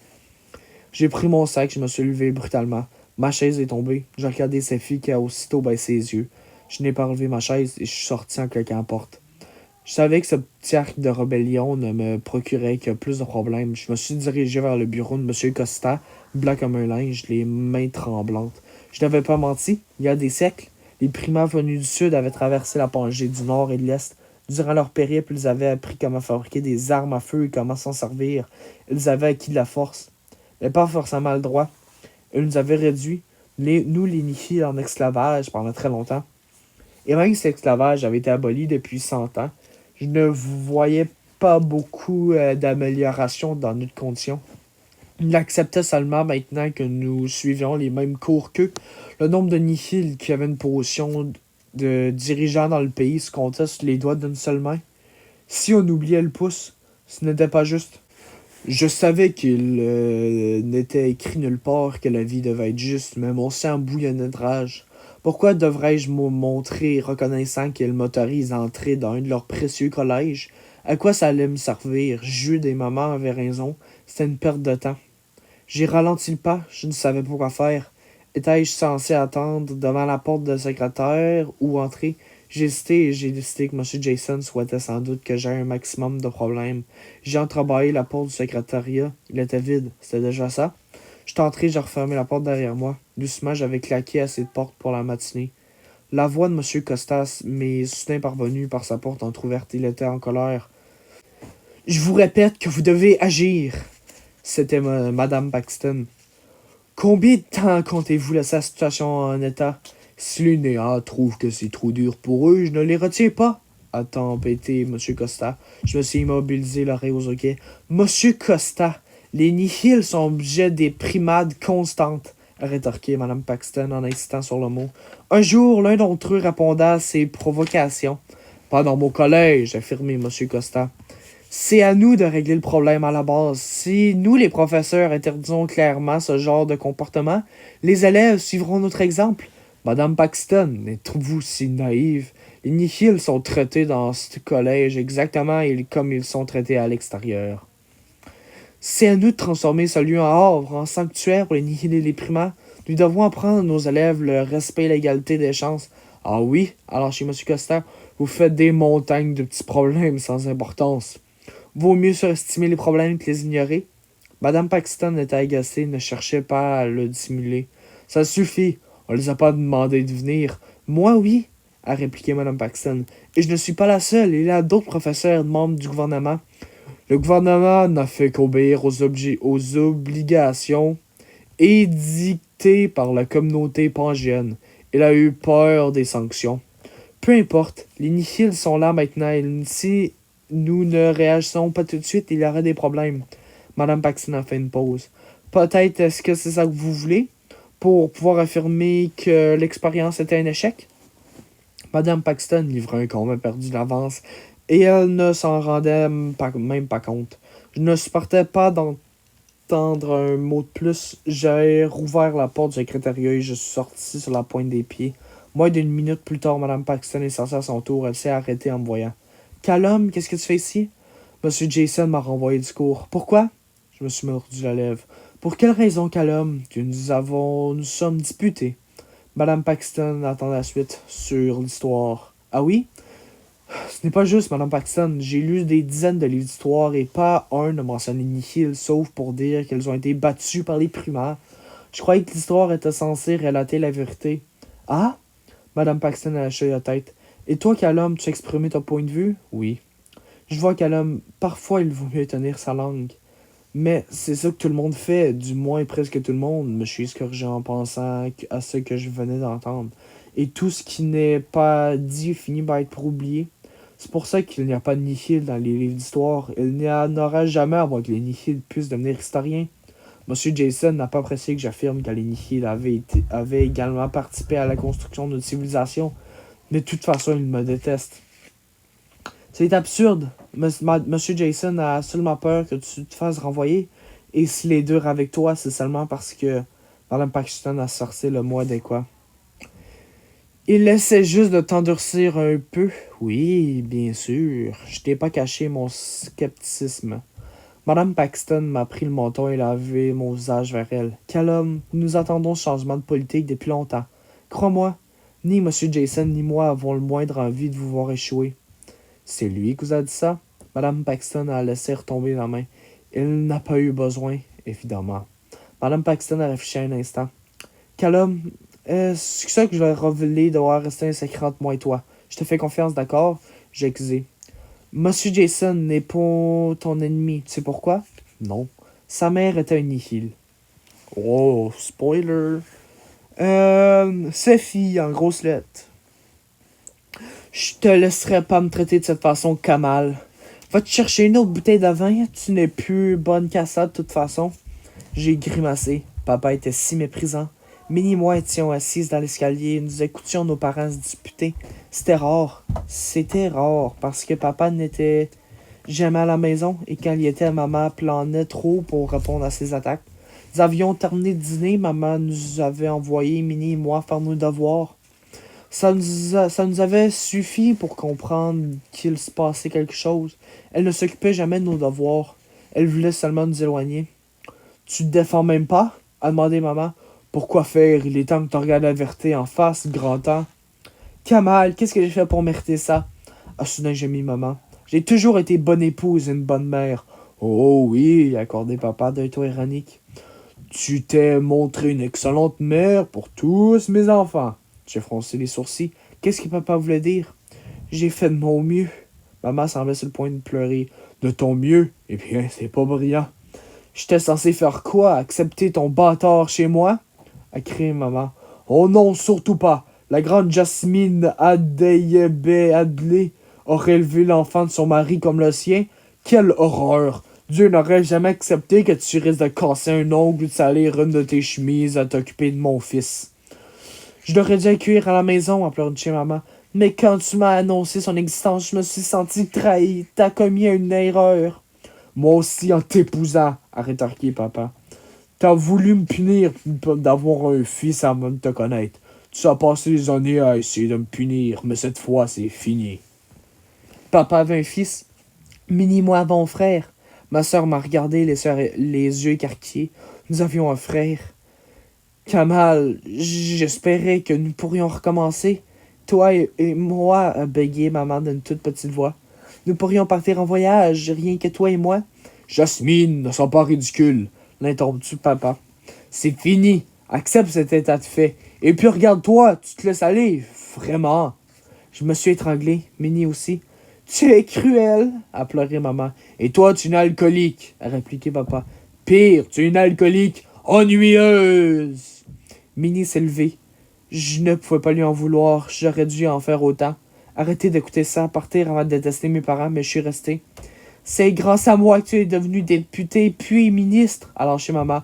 Oh, ça va, ne prétends pas que tu m'as aidé pour me faire plaisir. Tu n'as pensé qu'à toi, un peu aux enfants, et beaucoup à ton image, ta position sociale face aux voisins et à tes amis. Ça que moi je voulais, ça dont je pouvais avoir besoin, était le cadet de tes soucis. Tu ne t'es jamais plaint quand j'organisais des fêtes destinées à te faire connaître dans les milieux importants? Je ne suis pas plaint, a reconnu papa. Mais tu as retiré une satisfaction personnelle. Et maintenant, tu veux me quitter pour cette... Elle s'appelait Grace, a terminé papa. Et je ne te quitte pas maintenant, Jasmine. Je t'ai vu quitter depuis longtemps. Tu n'as pas voulu le voir, c'est tout. Toi et les enfants aurez tout ce que vous aurez besoin. Je m'en assurais personnellement. Et j'exige de voir mes filles régulièrement. Je les aime trop pour te laisser leur pourrir l'esprit. Après les prochaines élections, j'annoncerai notre séparation. Tu n'en tireras pas comme ça. Je demanderai le divorce, a menacé maman. Je proviendrai tous les journaux. Tu veux divorcer? A ricané papa. J'ai plaqué mes mains sur mes oreilles et je les ai retirées aussitôt. Jasmine, le jour où tu demanderas le divorce sera le plus beau jour de ma vie. Un homme dans ta position on ne peut pas se permettre un tel scandale. Cette carrière que tu me dois. Si j'avais à gagner un penny à chaque fois que tu as prononcé cette phrase, je serais l'homme le plus riche du monde. Crème, genre à faire du Shakespeare. Je suis tellement bon, hein. Le parquet a grincé. Papa s'apprêtait à sortir du salon. Je me suis levé, j'ai couru dans ma chambre. Je me suis adossé à la porte et j'ai fermé les yeux. Je ne pleurais pas. Je n'avais pas la moindre envie de pleurer. J'ai pris ma veste. J'avais besoin de m'éclaircir les idées. Je suis sorti et j'ai couru. J'ai traversé la roseraie, la prairie, vers la plage. Si je courais assez vite, peut-être que mes idées se remettraient en place. Papa avait une autre femme. Il nous quittait. J'avais un grand frère, plus vieux que Minnie. Toute ma vie était construite sur des mensonges. Je n'avais rien à quoi me raccrocher. Il ne restait rien. Callum était là, à une place habituelle. J'ai couru encore et je me suis laissé tomber près de lui. Il a posé son bras sur mes épaules. Nous ne sommes pas parlé. Je regardais son profil. Il semblait triste. Je suis désolé pour ça que s'est passé avec M. Jason, ai-je dit. T'excuses pas pour lui, alors c'est Callum. Tu peux pas t'excuser pour tous les crétins du monde. Au moins pour les crétins primas, ai-je souri. Même pas, a souri Callum. T'excuses pas pour les crétins primas et moi, je m'excuserai pas pour les nihil imbéciles, ça te va? D'accord. Callum et moi, nous sommes serrés la main. Allez-y, je me suis encouragé. J'ai pris une grande inspiration. Callum, j'ai un aveu à te faire à propos de ma fête d'anniversaire. Il a retiré son bras de mon épaule. Je t'ai invité pour de mauvaises raisons. Lesquelles? Je voulais embêter ma mère et mes soi-disant amis. Ai-je débuté? Je voulais régler des comptes avec eux. Je vois. Non, tu ne vois pas. Je te le dis parce que je ne veux plus t'inviter. Pourquoi? Parce que... J'espérais que Callum comprendrait sans que j'aie besoin d'expliquer. Il a juste marmonné sèchement. Merci. De rien, on fera d'autres choses tous les deux pour mon anniversaire, rien que tous les deux. D'accord. C'est dur de grandir, ai-je soupiré. Et ça va pas s'améliorer, a renchéri Callum d'une voix sombre. J'ai ouvert la bouche pour lui demander ce qu'il voulait dire, mais je l'ai refermé sans parler. J'avais trop peur de sa réponse. Callum. Il était tard, 11h30. J'étais allongé sur mon lit, j'essaie de mettre de l'ordre dans les propos de Madame Paxton. La mère de M. Jason était nihil. Il y avait un truc que je ne saisissais pas. Madame Paxton était sûre que M. Jason était de mon côté. Pourtant, à chaque fois qu'il m'adressait la parole, il me détestait. J'en étais certain, presque. J'étais peut-être parano ou lâche. C'était pratique de penser a priori que tous les primaires m'en voulaient. Comme ça, en cas d'échec, je pourrais toujours prétendre que ce n'était pas de ma faute, mais la leur. Madame Paxton, elle, m'en voulait pas. C'est fi non plus. Je me suis passé la tête sur le front. Mes pensées tournoyaient dans ma tête. Je n'étais plus sûr de rien. Quelqu'un a frappé à ma porte. Je me suis assis dans mon lit. Qui est-ce? Ligny, a répondu ma sœur. Je peux entrer? Bien sûr. Linette a refermé la porte derrière elle. Comment vas-tu? Lui ai-je demandé. Elle a secoué la tête. Mal, et toi? Pareil, mais je fais comme si rien n'était. Linette m'a dévisagé, puis elle a souri. Des plagues bagarres, mon frère et ma sœur ne s'étaient plus adressé la parole. Linette s'est assise au bout de mon lit. Elle a commencé à tripoter le bord effiloché de ma couette. Je ne savais ni quoi ni dire, ni quoi faire. Comment ça se passe au collège? Ah, j'apprends beaucoup. Ce n'était pas un mensonge. C'est dur, n'est-ce pas? Encore plus que ça, ai-je admis. Tu tiens bon? J'y reste. Lynn m'adressait un sourire admiratif. Comment fais-tu, Calum? Comment je fais quoi? Pour avancer? J'ai haussé les épaules. Je ne sais pas. Oh, si tu sais. J'ai souri. Lynette semblait persuadée que j'étais mené par une force de caractère hors du commun. Je suppose que je m'accroche parce que je sais qu'est-ce que je veux. Qu'est-ce que tu veux, Calum? Devenir quelqu'un, me distinguer. Tu vas faire quoi? Hein? Devenir quelqu'un ou te distinguer? J'ai souri. Lynette a froncé les sourcils. Qu'est-ce qu'il y a de drôle? Rien. Nos discussions me rappellent le bon vieux temps. Nous avions souvent ce genre d'échange à propos de tout et de rien. Ça m'a manqué. Lynette assura à son tour. Tu n'as pas répondu à ma question et ne sais pas le défiler. Dis-moi, ce qui est le plus important, devenir quelqu'un ou distinguer? Je ne sais pas, devenir quelqu'un, je crois. J'aimerais vivre dans une grande maison et avoir de l'argent. Je voudrais être respecté. Quand j'aurai des diplômes et un métier, personne ne me méprisera plus, ni les primaires, ni les nihils. Linné a réfléchi. Tu veux devenir quelqu'un, hein? J'aurais parié que tu m'aurais répondu que le plus important pour toi était de distinguer. Ça ne sert à rien de distinguer si on n'est pas riche. Linné a haussé les épaules. Elle semblait triste pour moi. Et toi, lui ai-je demandé. Tu as des projets? Lynette a souri mystérieusement. Elle était perdue dans ses pensées. Lénie? L'ai-je appelé? Ma sœur s'est levée et s'est dirigée vers la porte. J'ai pensé que notre conversation était terminée, mais elle s'est tournée vers moi. Tu veux savoir quels sont mes projets, Cal? A-t-elle soupiré. J'ai envie de redevenir folle. Ça me manque. C'était plus simple. Lénie, ne dis pas ça, tu n'étais pas folle.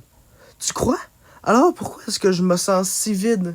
Je sais que je vivais dans un monde imaginaire, mais au moins, j'étais quelque part.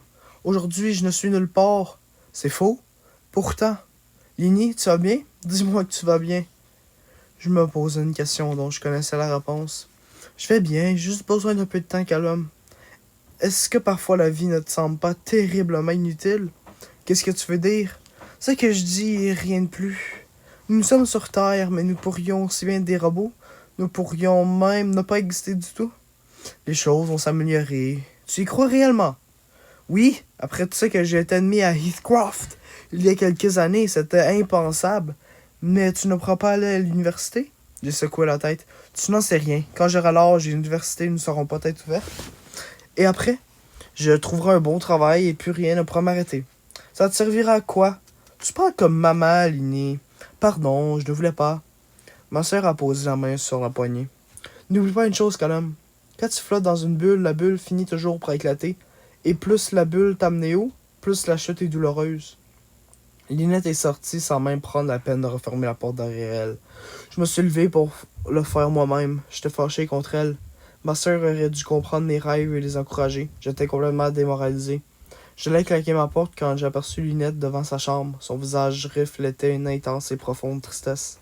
Au fond des larmes, j'ai voulu sortir sur le palier. Je me suis enfoncé une écharpe dans le pied. Je me suis penché pour l'enlever. Quand je me suis redressé, Lynette était partie. C'est fille. Minnie, je peux entrer? Si tu veux, a grommelé ma sœur. J'ai poussé la porte et j'ai regardé ma sœur avec surprise. Elle était en train de pleurer. Je n'avais jamais vu ma sœur pleurer. Minnie, tu es... Je n'ai pas tourné ma question. Je connaissais la réponse. Combien de fois je t'ai demandé de pas m'appeler Minnie? A aboyé ma sœur. Je m'appelle Minerva. M-I-N-E-R-V-A. Oui, Minnie, ai-je souri. Ma sœur a levé les yeux vers moi et a haussé les épaules. Bon, qu'est-ce que tu veux, tête de grenouille? Je me suis assis sur la chaise, face à la coiffeuse. Papa et maman vont divorcer. Non, ils ne le feront pas, a affirmé Minnie. Comment peux-tu être aussi sûr? Parce que ça fait des années que papa menace de divorcer. Il ne le fait jamais. J'ai réfléchi. Oui, mais cette fois, c'est maman qui a menacé papa. Minnie a froncé les sourcils. Tu crois qu'ils vont le faire? Ai-je murmuré? Minnie a baissé la tête. Et c'est quoi cette histoire de frère? Ai-je insisté. C'était pas notre frère, c'est juste le fils de papa. Minnie est allée jusqu'à la fenêtre.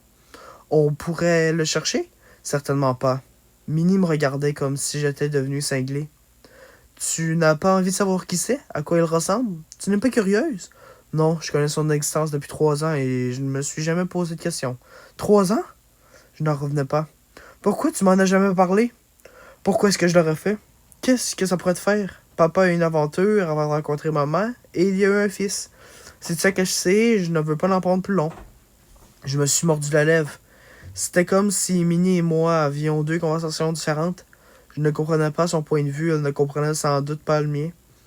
Minnie, tu ne veux pas connaître le nom de notre frère? Arrête de dire que c'est notre frère. Moi, j'ai envie de le savoir. Je demandais à maman et Minnie s'est jetée sur moi et m'a attrapé par le col de mon chemisier. T'as pas intérêt, tu m'entends? Mais Minnie, est-ce que tu as pensé à ce que maman ressentirait si tu commences à poser des questions sur le fils de papa? Elle est assez malheureuse comme ça, tu n'as pas besoin d'en rajouter. D'accord, d'accord. Minnie m'a relâché, j'ai rejeté mon chemisier. C'est à cause de ça que maman est malheureuse, à cause du fils de papa? Ai-je demandé. Minnie n'a pas répondu tout de suite, elle semblait chercher les mots justes. Oui, en partie. Et pourquoi d'autre? Elle a eu une aventure il y a quelques années et... Maman? Mes yeux ont failli sortir de leur orbite. Maman a eu une aventure? Minnie a haussé les épaules. Pourquoi es-tu aussi surprise? Je parie qu'elle ne l'a fait que pour que papa s'intéresse un peu à elle. Ça a marché?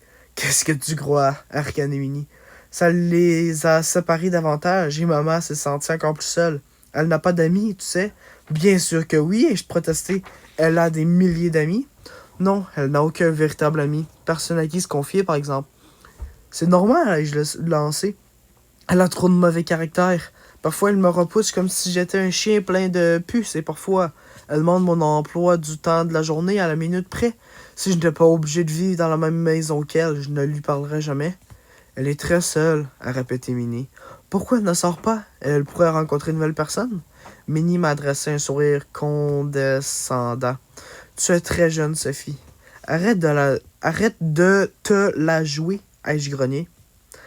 Ce n'est pas ce que je fais. J'énonce une évidence, c'est tout. Et tu sais qu'est-ce que je te souhaite? Quoi? De jamais grandir. Calme. Alors, Calum, tu vas le faire ou non? Vas-tu montrer un peu de courage? Voilà un mois et demi que tu supportes toute cette pression. Alors, dis ce que tu as à dire. Ne sois pas aussi lâche, vas-y. Excusez-moi, monsieur Jason, pourrais-je vous parler en privé, s'il vous plaît? Si ça ne sera pas trop long, a répondu monsieur Jason sans lever les yeux de son cartable. J'ai entendu que le dernier élève sort de la classe. Eh bien? A demandé monsieur Jason.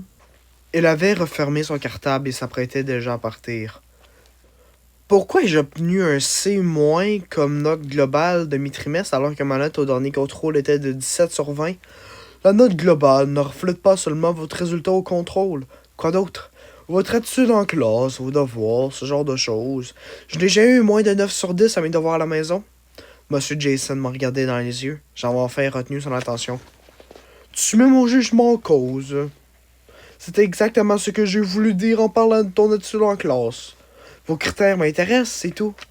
Tu as obtenu la note que tu méritais. Adeté a eu un B alors que mes notes étaient tout aussi meilleures que les siennes. Si tu n'es pas content de ta note, tu peux toujours me faire appel, m'a défié M. Jason. Ma repartie était déjà prête. C'est ça que je vais faire. J'allais passer devant lui, mais il a refermé la porte avant que je puisse sortir. Vous choisissez un très mauvais moyen de faire remarquer, M. McGregor. Votre note ne sera pas modifiée, je peux vous le garantir. Je l'ai regardé, les mots de Mme Paxton dansaient dans ma tête. Pourquoi m'haïssez-vous? La colère bouillait en moi. Vous devriez pourtant être de mon côté. Monsieur Jason s'est redressé à bomber le torse. Que voulez-vous dire? Vous êtes à moitié nihil et c'est pour ça que je ne comprends pas. Le cartable de Monsieur Jason est tombé sur le sol. Elle m'a pris par les épaules et m'a secoué. Qui t'a dit ça? Qui? Personne, j'ai juste pensé que vous avez la peau plus claire que Mme Paxton et les autres professeurs. Monsieur Jason m'a lâché aussi brutalement qu'il m'avait agrippé. Comment oses-tu? Comment oses-tu? À qui d'autre as-tu raconté ça? Personne? Personne! Je te le jure. À chaque fois que je te regarde, je remercie Dieu de ne pas être comme toi. Tu m'entends? Tu m'entends? Oui, monsieur. Monsieur Jason a ramassé son cartable et est sorti de la classe. Je tremblais. Des pieds à la tête, je tremblais. Mais au moins, j'avais ma réponse. Sophie. Monsieur Jason a traversé le couloir, le visage défait. Il semblait sonner. Je l'ai remarqué parce que j'observais le village de tous les garçons qui passaient dans le couloir en me demandant si l'un d'eux était mon frère. Ou si mon frère avait le même nez, les mêmes yeux, la même bouche. J'y avais pensé toute la journée. Mon frère. Quand l'homme est apparu dans l'encadrement de la porte d'une classe, je devais lui annoncer la nouvelle. J'ai vérifié rapidement que personne ne regardait dans notre direction et je l'ai rejoint. Callum, tu sais quoi? Tu ne vas jamais croire ce que j'ai découvert à propos de mon père et de ma mère. Pas maintenant, Sophie. Mais c'est très important. Sophie, pas maintenant, s'il te plaît. Est-ce que tu peux essayer de penser à quelque chose d'autre que toi-même pour une fois? Elle s'est tomber Callum. Il s'est éloigné. C'est à ce moment que j'ai réalisé qu'il avait exactement la même expression que M. Jason. Callum. Nous étions attablés pour le dîner, personne n'en parlait. Personne n'avait rien à dire. Ligny regardait son assiette de saucisses épurées. Je lui affichais un regard morne, toujours le même depuis sa dispute avec Ligny. Papa était triste. Quand maman pose sa fourchette et son couteau dans son assiette, le bruit nous a fait sursauter. « Hé, mais qu'est-ce que vous avez tous? » s'est-elle exclamée. « Mais Guy, n'essaie pas de m'amadouer, Ryan. Il y a une drôle d'ambiance dans cette maison depuis quelques jours. Et j'aimerais bien savoir qu'est-ce qui se passe. » « Je vais me promener, » a annoncé Ligny en se levant. « Ligny. » Maman n'était pas la seule à être surprise. Ligny n'était pas sortie de la maison depuis des siècles. « Ne t'inquiète pas, maman, je vais juste faire un petit tour. »« Où vas-tu? » a voulu savoir maman. Ligny a souri gentiment. « Je suis une grande fille, maman. Tu devrais arrêter de t'inquiéter. Tu veux que je t'accompagne? » ai-je proposé. Lignette a secoué la tête. Elle a monté les marches 4 à 4. « Je croyais que tu voulais te promener, » l'a rappelé maman. « J'ai une petite chose à régler là-bas, » l'a répondu Ligny à du palier. J'ai terminé mon dîner. J'y vais à plus tard, a lancé Ligny en redescendant. Elle a enfilé sa veste. Nous l'avons tous regardé sortir. Au revoir tout le monde, nous a-t-elle salué avant de refermer la porte. Son sourire était le plus triste que j'ai jamais vu.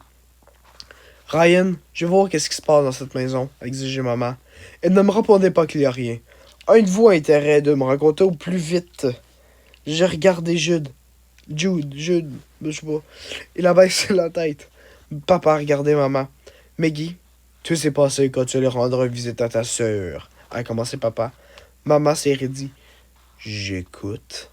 Papa lui a tout raconté, dans les moindres détails. Nous avons entendu qu'elle se met en colère. Mais maman s'est contentée de dévisager l'un après l'autre. Je n'osais pas lever la tête. Elle n'a pas crié, elle n'a même pas parlé, elle nous a juste regardé. Je ne sais pas pour les autres, mais je me sentais comme un ver de terre opéré par un oiseau. Ryan, où est partie Lignette? A-t-elle fini par demander. Papa secouait la tête, il ne savait pas. Jude et Lignette se sont battus, Ryan. Je peux pas le croire. Tu es l'homme le plus lâche, le plus inutile que j'aille le malheur de croiser dans ma vie.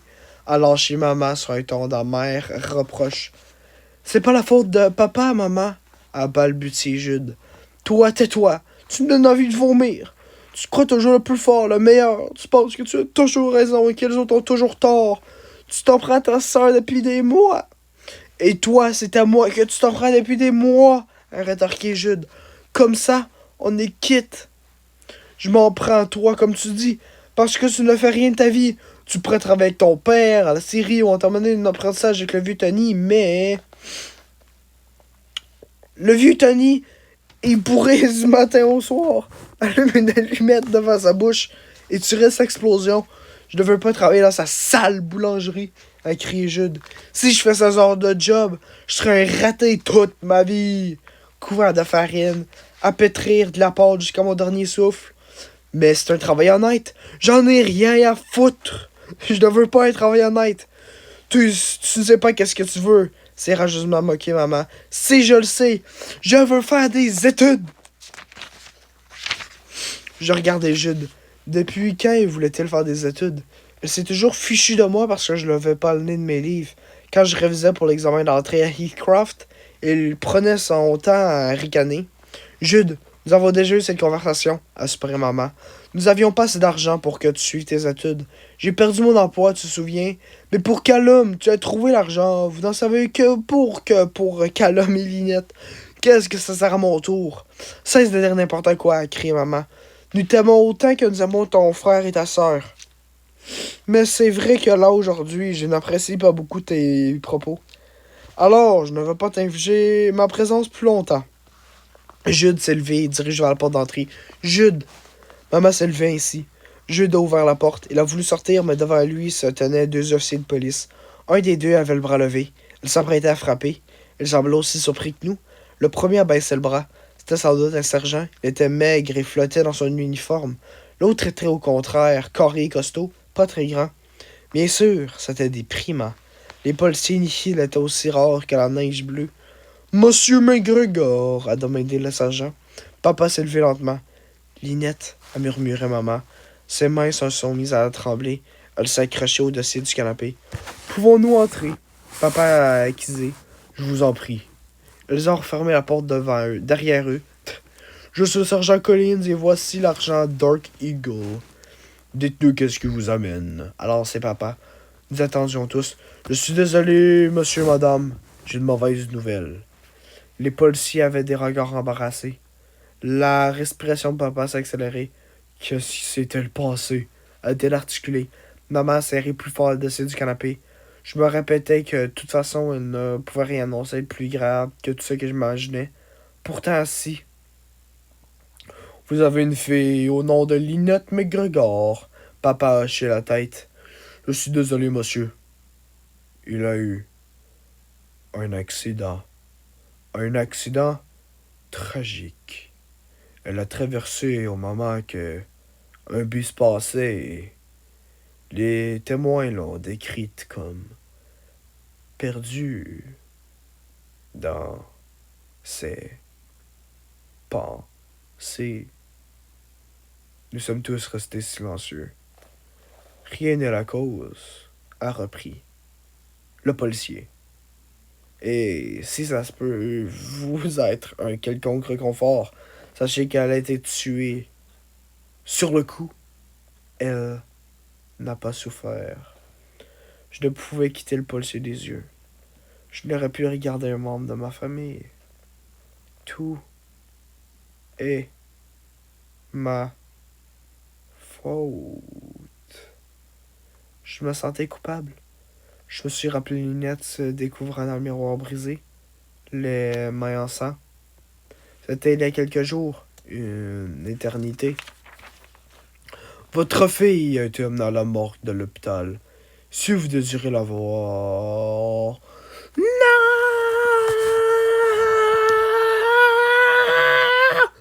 Maman a poussé un long cri, un cri d'animal blessé, et est tombée à genoux. Papa est venu près d'elle immédiatement. Les deux policiers venus près d'elle immédiatement. Les deux policiers ont détourné les yeux. Je m'étais transformé en statue. Papa avait pris maman dans ses bras et la berçait. Maman ne pleurait pas. Elle avait fermé les yeux et se laissait bercer. Le sergent Collins a tendu une carte. C'est mon numéro de téléphone. Si vous avez besoin de quoi que ce soit, appelez-moi. J'ai noté le numéro du commissariat auto. Papa a pris la carte. Merci, sergent. Merci. Sa voix tremblait. Je suis vraiment désolé, a répété le sergent avant de sortir, suivi de son collègue. Je me suis assis sur le canapé. Linette était dans ma tête. Elle dansait dans ma tête. Elle remplissait mes pensées, comme si elle voulait prendre possession de moi. Je n'avais pas bougé. Maman a ouvert les yeux. Elle a repoussé papa, qui l'a laissé se lever. Une seule larme a coulé sur sa joue. Vous deviez être fier de vous, a-t-elle dit. Vous devrez être content maintenant. Mais Guy, tu es injuste, a commencé papa. Les policiers ont dit que c'était un accident. À quoi pouvait-elle bien penser? A repris maman. Si ce n'était pas toutes les horreurs que vous lui avez dit servi. Maman s'est recouvert le visage de ses mains. Mon bébé, a-t-elle gémi. Nous ne pourrions rien faire, dit-on seul. Absolument seul. Tous ensemble. Et parfaitement seul. C'est fille. Je zappais je zappais de chaîne en chaîne, à la recherche d'une émission potable à regarder. Rien là non plus. Tu m'énerves. Minnie m'a pris la télécommande des mains et l'a jetée à travers la pièce. Qu'est-ce qui t'arrive? Et je demandai mollement. Est-ce que rien ne t'ennuie jamais? M'interrogeait Minnie. Aussi, des tas de choses m'ennuient. Rien qui t'empêche de dormir, hein? De quoi tu parles? Maman et papa vont se séparer. Ils vont se séparer. Tu t'en fiches? Non, je m'en fiche pas, ai-je protesté. Papa a rencontré une autre femme. Maman boit plus que jamais et toi, tu passes ton temps à me prendre la tête. Mais qu'est-ce que tu veux que j'y fasse? Minnie m'a jeté un regard qui aurait abattu un séquoia géant et est sorti de ma chambre. Je me suis levé et j'ai cherché la télécommande. C'est vrai quoi? Après tout, ce n'était pas de ma faute, tout ce gâchis. Que me voulait Minnie? Si je pouvais empêcher papa et maman de se séparer, je le ferais. Mais une seule personne, surtout une personne comme moi, n'avait aucune emprise sur ce genre d'événement. J'ai fini par retrouver la télécommande et je me suis laissé tomber sur le canapé. Ma colère enfla chaque seconde. Minnie me rendait cinglé avec son humour de chien. Si elle croyait que... Sa fille appelle une ambulance, vite! J'ai jamais bougé aussi rapidement de ma vie. J'ai gravi les marches 4 à 4. Je me suis précipité dans la chambre de ma soeur, mais elle était vide. J'ai traversé le palier jusqu'à la chambre de ma mère et je me suis arrêté sur le seuil, comme si je m'étais heurté à un mur invisible. Maman était étendue sur le sol, une bouteille à côté d'elle était cachée par pied sur le tapis. Pas beaucoup de cachets. Minnie avait posé la tête de maman sur ses genoux et lui caressé les cheveux en berçant. « Une ambulance! Vite! » a-t-elle hurlé. J'ai couru vers le téléphone du palier, les mains tremblantes. Maman venait d'essayer de se tuer. Maman venait essayer de se tuer. Ils font comme dans The Walking Dead, font tout tuer les personnages. Ah, j'ai vraiment mal à la gorge, désolé, ça sonne bizarre. Quel homme. Bleh. C'est bizarre. C'était bizarre. Je ne pleurais pas. Je n'arrivais pas. Je restais assis sur mon lit, les yeux dans le vide, mais pas une larme coulait ses joues. Je me suis allongé, j'ai glissé mes mains derrière la tête. Rien. Je me suis retourné sur le ventre, j'enfonçais mon visage, mon oreiller, toujours rien. Ma sœur était morte et je ne ressentissais rien. J'ai serré les poings, je les ai enfouis sous mon oreiller pour les empêcher de taper contre le mur. J'ai senti une feuille sous les doigts. J'ai regardé. C'était une enveloppe avec mon nom écrit dessus. La fine écriture de ma sœur. Une décharge électrique m'a traversé les pieds à la tête. Je me suis assis, j'ai pris l'enveloppe. Une lettre s'est échappée et est tombée par terre. Je n'ai pas bougé. Lénie? Ai-je murmuré? J'ai levé les yeux, m'attendant à la voir dans l'encadrement de ma porte, souriante, les yeux pétillants, toute contente de ma bonne farce. Mais elle n'était pas là. Qu'est-ce que j'étais censé faire? Je me suis penché et j'ai ramassé la lettre. J'avais envie de savoir ce qui était écrit, mais en même temps, j'étais terrifié. J'ai compté jusqu'à 3. 1, 2. J'ai commencé à lire. Cher Callum, c'est une lettre très difficile à écrire, mais je voulais que tu connaisses la vérité. À l'instant où tu lis ces mots, si Dieu était né de pitié, je ne suis plus dans ce monde. Je suis fatigué et j'ai envie d'arrêter. C'est aussi simple que ça. J'ai longtemps réfléchi à la meilleure manière et je crois que me jeter sur un bus ou un tram, c'est bien. Avec une voiture, c'est trop risqué, tu vois, mon sens de l'humour est revenu. Quand j'ai recouvré le sens des réalités, c'est cette réalité que je ne supporte pas.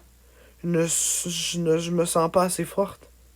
Je vais essayer de me maquiller sans accident pour éviter la honte à maman et papa. Mais je voulais que tu le saches. Je n'ai plus la honte d'être ce que je suis, mais je refuse de vivre dans un monde où je ne serai jamais assez bien, où tout ce que je ferai sera mal, seulement parce que je suis une nihil. Je suis une nihil et rien ne changera jamais ça. J'espère, Sophie et toi auront plus de chance que Jed et moi. Si c'est ça que tu veux, prends soin de toi. À quoi la vie te réserve, sois fort pour nous deux. Avec tout mon amour, Linette. Lénie, la lettre tremblait dans ma main. Les mots se bredouillaient. Je ne voulais pas les relire. Une fois, c'était déjà plus que suffisant. J'ai froissé la feuille. Je l'ai écrasée dans mon poing. Je l'ai écrasée comme je l'aurais voulu que mon cœur soit écrasé. Je suis resté parfaitement immobile pendant une minute, peut-être une heure. Assez longtemps pour que la douleur dans ma gorge cesse tombe pas assez longtemps pour que mes yeux aient le courage de voir à nouveau. Et quand j'ai commencé à avoir moins mal, seulement à ce moment, j'ai bougé. J'ai déchiré la feuille en tout petits morceaux que j'ai laissé tomber par terre. Ça faisait comme de la neige. Pour la première fois de ma vie, je détestais ma sœur. Je l'haïssais. Elle m'avait abandonné. Elle m'avait abandonné avec tout mon amour. Que voulait-elle que je fasse de son amour? Et à quoi servait-il à elle? À garder ses plaies béantes? Jamais. Je le jurerais. Je ferais jamais comme elle. Jamais je n'abandonnerai. Jamais. Et le score s'en va à Hugo Bertium. Merci, merci. Stéphie. Minnie était assise près de moi. Elle avait passé son bras autour de mon épaule. Minerva. Chut, a chuchoté Minnie. Maman va se remettre. Tu verras, tout ira bien. J'ai regardé le tapis du couloir. Cet endroit ressemblait plus à un hôtel qu'à un hôpital. Savait-il vraiment ce qu'il faisait? Où était maman? Les ambulanciers n'avaient pas accepté que nous accompagnions maman que parce que Minnie avait refusé de lui lâcher la main. À l'arrivée, nous avions été dirigés vers une salle d'attente pendant que maman était amenée sur un chariot. Les minutes passaient lentement. Nous n'avions toujours pas de nouvelles. Nous n'avions ni infirmière, ni médecin, personne. J'avais noué mes mains. Mon Dieu, s'il vous plaît, mon Dieu. Minerva? Perséphone? Ah, vous êtes là. Juno Ailette, le secrétaire personnel de papa, avançait de grands pas dans le couloir. Minnie s'est levée. Je l'ai imité. Vous avez perdu la tête! Attaqué Juno. J'ai froncé les sourcils, j'ai regardé Minerva qui était aussi stupéfaite que moi de cet accueil. Pourquoi vous n'avez pas téléphoné sur ma ligne directe avant de promener une ambulance? Les médias sont en train de glosser et raconter que votre mère a tenté de se suicider parce que votre père la trompe. J'ai fermé les paupières. J'avais seulement mal attendu? Oui, c'était ça. Personne ne voudrait se montrer aussi insensible. Maman a vraiment essayé de se suicider? A marmonné Minnie. Bien sûr que non! Arrête d'arquer Juno, certains son téléphone portable. Quand on veut se suicider, on avale plus de 4 sonifères. Elle veut juste attirer l'attention sur elle. Juno compose un numéro. Je me suis tourné vers ma soeur. Minnie, qu'est-ce que... Allô, Sanchez? Juno parlait fort. Je me suis dessus. Oui, j'ai un nouveau service à demander. Oui, je suis à l'hôpital et bien sûr qu'elle va bien, ce n'est rien du tout. Mais une devoir à pas la nouvelle qu'il ne s'agissait que d'un cœur d'un accident. Oui. Minnie lui a arraché le téléphone de ses mains, je l'ai jeté par terre avant de l'écraser son talon. Je regardais ma soeur, le cœur battant, béante d'admiration. Comment oses-tu? A commencé Juno. Allez au diable! Le cri Minnie. Minerva Adley, tu n'es qu'une sale gamine gâtée. Et vous, une vache sans cœur. Sur ces mots, ma soeur s'est dirigée vers l'endroit où elle avait amené maman.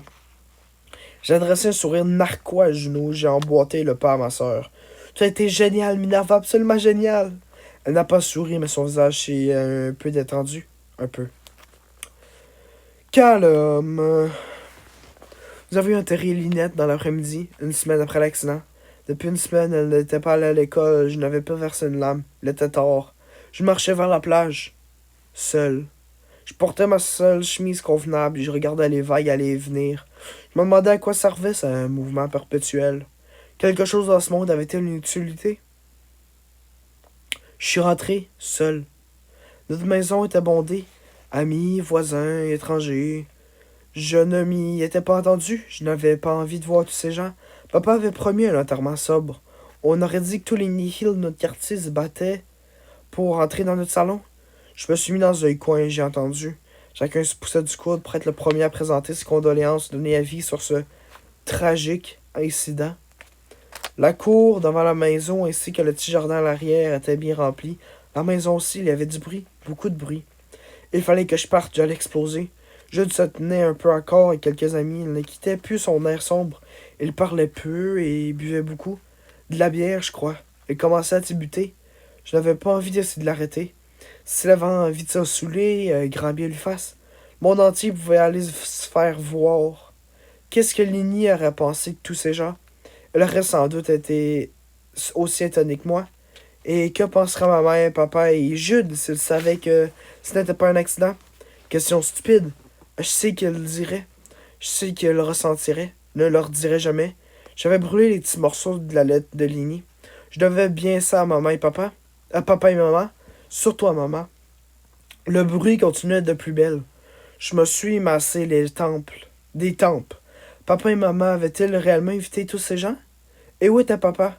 Je l'avais pas vu depuis un moment. Maman non plus, d'ailleurs. J'ai traversé le salon, serrant les mains et hochant la tête à chaque condoléance. Alors que j'allais péter les plombs, j'ai aperçu papa. Il était en pleine discussion avec deux types. Le premier avait des cheveux blonds salés. Sales, pas salés. Noués en queue de cheval et une fine moustache. L'autre avait des cheveux noirs et une peau mate que beaucoup devaient lui envier. Il ressemblait presque à un métis. Je souhaitais de toutes mes forces avoir un jour les moyens de m'offrir un traitement pour noircir la peau de façon permanente. Je me suis dirigé vers eux, mais l'expression solennelle sur leur visage m'a stoppé. Je me suis concentré sur leurs lèvres pour déchiffrer les paroles. Je n'avais jamais fait ça avant, mais ça m'était venu naturellement. Il me suffisait de le décider pour devenir le meilleur espion du monde. Du moins le meilleur espion nihil du monde. Papa ne parlait pas beaucoup. Il accusait encore un mot par-ci, un hochement par-là. Et c'était tout. Apparemment, les deux types, ça leur suffisait.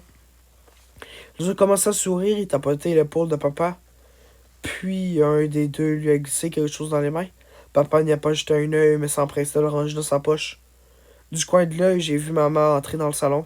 Elle a cherché papa du regard. Elle l'a repéré tout de suite et se ferait un chemin vers lui.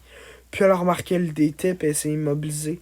Une étincelle de colère. Une étincelle de colère à lui dans les yeux. Quoi? Une étincelle de colère à lui dans ses yeux. Et elle a repris sa marche, à pas encore plus décidé.